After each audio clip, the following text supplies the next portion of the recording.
So here I'm going to provide an overview of business planning, and by the end of this session you should be able to provide a definition of business planning, describe the various stages in the process of business planning, discuss the potential viability of a business plan using specific examples, and lastly use a business plan template to develop your own business idea.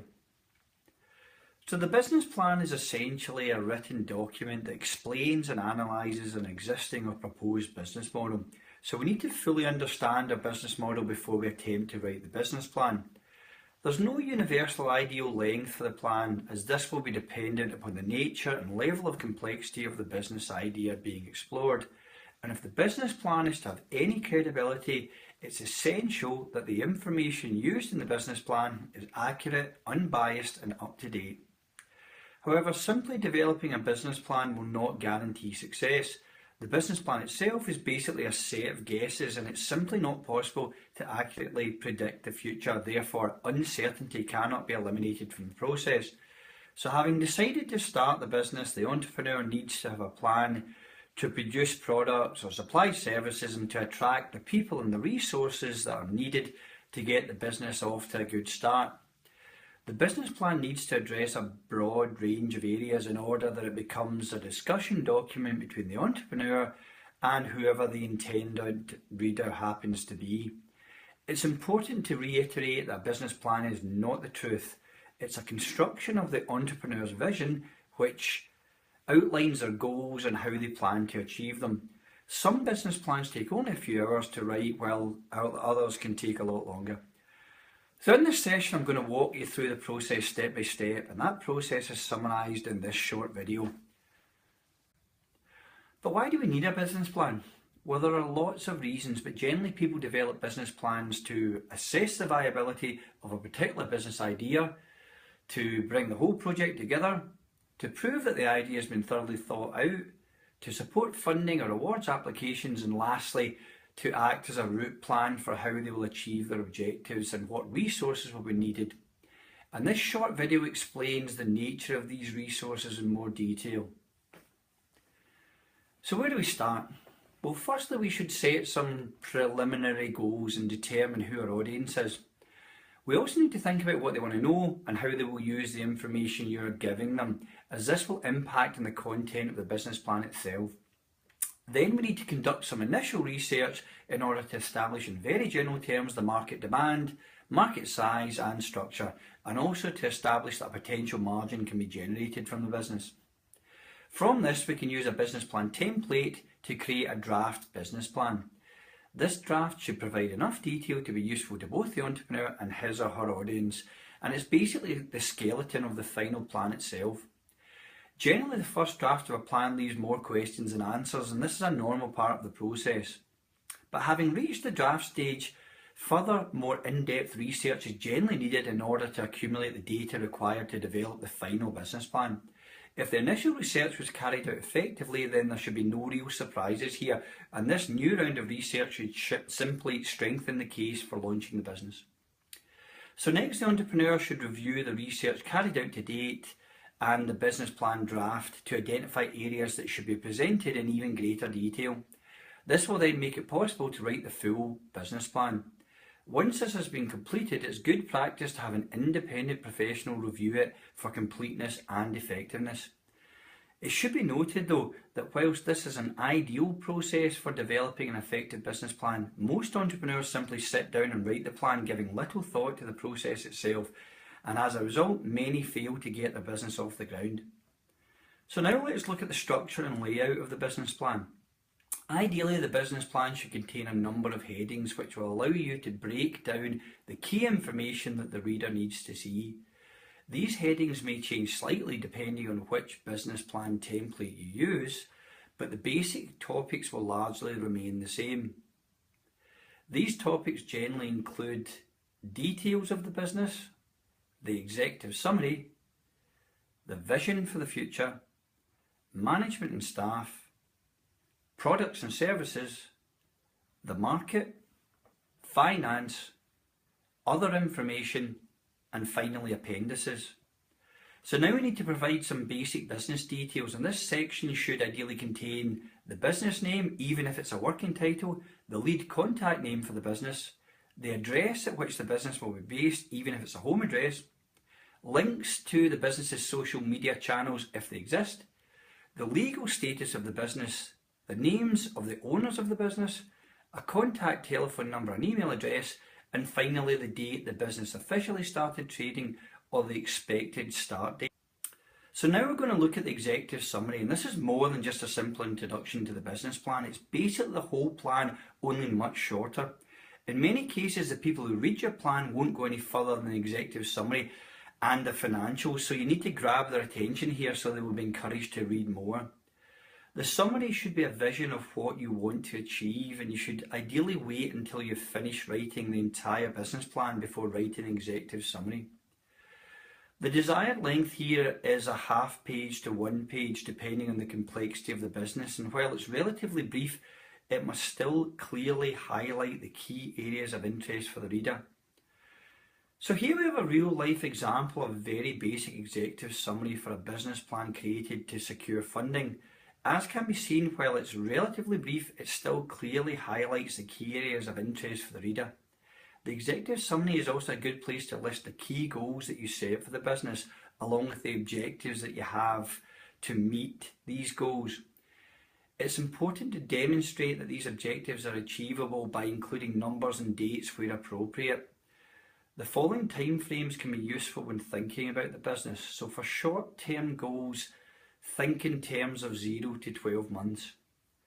For medium term, think 12 to 36 months. And finally, for long-term goals, think 36 months and beyond. So in the people section, you need to consider a number of key factors. Firstly, you need to discuss what is the correct staffing level for the business, taking account of factors such as opening hours, seasonality, peak periods, and management to staff ratios. Next, you need to outline staff costs and talk about pay and additional costs such as holiday pay, pension entitlement, and national insurance. And lastly, you need to identify staff training needs, and here you should mention any professional accreditations or vocational training which you feel is necessary. So now we need to think specifically about management, and the information in this section must clearly demonstrate that the people involved in the setup and running of the business have the necessary skills, experience and qualities to build a viable business. The information provided here should include key information about the management team and key staff, an explanation of the role in the business, details of relevant experience within the business, and details of any skills gaps and an explanation of any additional training required. You should also support this section by including CVs for all key staff in the Appendices section.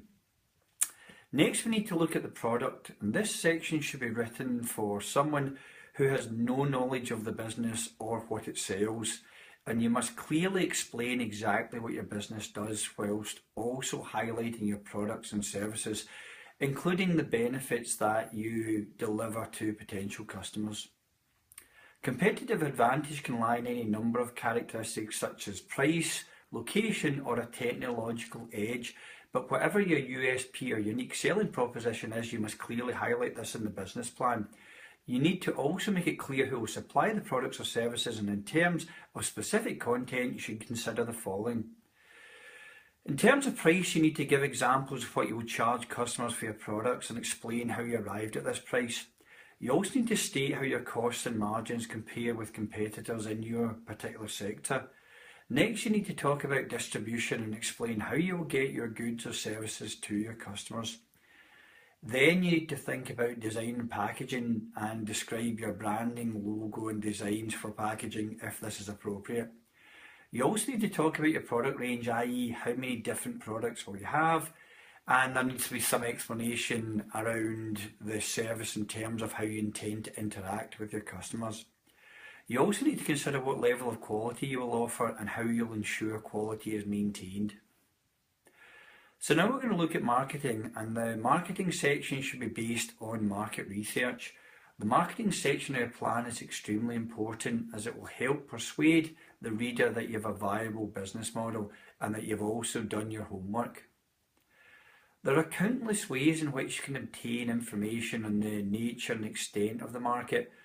However, when carrying out your research, you should not rely on only one source of information, but instead you should employ a mixed method whereby you speak to people first-hand, primary research, whilst also making use of data gathered by others, secondary research. It's also a good idea to include a SWOT analysis in your marketing section, and again, you need to demonstrate that this is based on detailed research of the market, and your SWOT should highlight the various strengths, weaknesses, opportunities and threats relating to your business clearly and concisely. Here, you need to be realistic, honest and open throughout. So now we need to look at the financial aspects, and the financial documents contained within the business plan should include a cash flow, which shows the flow of cash in and out of your business for the first 12 months. The profit and loss, which shows what, if any, profit the business will make after the first year of trading. And finally, the balance sheet, which shows where the money is in your business at the year end. The business plan should also explain the best case and worst case sales projections and the average customer spend. You also need to take account of any startup adjustment and seasonality, payment terms for goods and services, and also you need to highlight the funding package. In the real world, many businesses fail simply because they don't have a good enough understanding of where the cash in the business comes from and goes to, and as a result they run out of money. In order to avoid this, the business owner needs to develop an awareness of the range of problems surrounding the management of the finances of a business, and also the actions which can be taken to prevent such problems from adversely affecting the business. However, if things do not work out in the way it's hoped, then the business plan needs to clearly explain what is plan B. So think about what contingencies you will put in place in case things don't happen in the way you hope, and make sure that you clearly explain these contingencies in the business plan. However, businesses also fail because they do not make effective use of the range of business support services which are available to them, and this short video provides an overview of the form some of this support takes. In the business plan, you may also need to provide other information to support your overall business case, such as information on business premises, and here we're thinking about things like the location and the terms of any lease, and also assets such as vehicles, equipment and other items which you require to trade, and also any legal issues such as business insurance. The appendix section is where you should put information or documents which, although they support your case, you don't want them to clutter up the main body of the business plan. And the type of things which should go in the appendix section include things like highly technical information such as blueprints or prototype designs, also the CVs of the management team and any key employees, evidence of market research carried out such as customer survey results, letters of intent such as correspondence from potential customers saying that they're interested in buying from you, and lastly any important legal documents such as a property lease for your business premises which you are intending to rent. In conclusion then, the business plan needs to address all of these areas in order that it becomes a credible discussion document between the entrepreneur and whoever the intended reader happens to be. Ultimately, however, any business plan is simply an attempt to answer 4 key questions. Is there a business there at all? Does that business have a reasonable chance of success? Could that business be profitable? And finally, could the individual gather all the resources needed to make the business actually happen? So finally, here's a few top tips to help you develop an effective business plan. Your business plan should be smart and should have specific and measurable targets which are realistic and achievable. It should also be written using normal language, as if you don't understand the terminology being used, then no one else will. The plan should also be professionally presented, as you are using the plan to basically set out your stall. And if the business plan is full of errors or looks untidy, then people will question the validity of the information it contains. The plan should also be written for an outsider, and by that I mean that you should assume the reader has no personal knowledge of the subject, as they probably won't. You need to educate them with the business plan, so keep it simple and don't overcomplicate the process.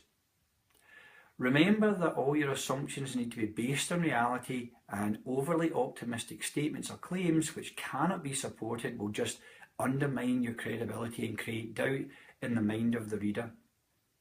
And finally, it's important to remember that no two business plans are the same, and the level of detail for each section of the plan will depend on how complex the business idea is.